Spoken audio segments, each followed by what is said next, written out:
Okay, so we're going to look at a constant rate of change. We're going to determine whether the relationship between the two quantities described in each table is linear. If so, we're going to determine the constant rate of change. If it's not, we're going to explain our reasoning. So in this particular thing, we're going to determine what is the change in x values and what is the change in the y values. X values are always your input or your independent values. And then your y values are always going to be your dependent values or your output values. So x is independent, y is dependent, x is input, y is output. Okay, so in order to determine what is our change in the x values, all we're going to do is determine how are we going from 1 to 2? How are we going from 2 to 3? How are we going from 3 to 4? And how are we going from 4 to 5?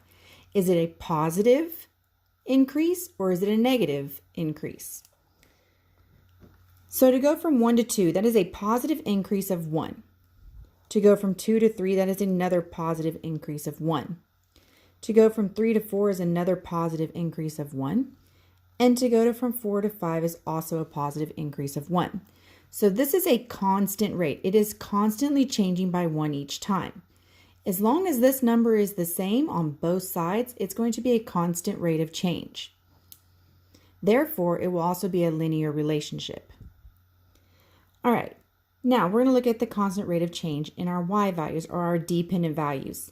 In order to go from $1.50 to $3, we are increasing by $1.50. And the way that I got that is I took $3 and subtracted $1.50 and I got $1.50. To go from $3 to $4.50, I'm going to add another $1.50. To go from $4.50 to $6, I'm going to add another $1.50. And to go from $6 to $7.50, I'm also going to add $1.50. So my rates are staying consistent. They are constantly changing and increasing by the same amount each time on both sides. So this is a linear relationship.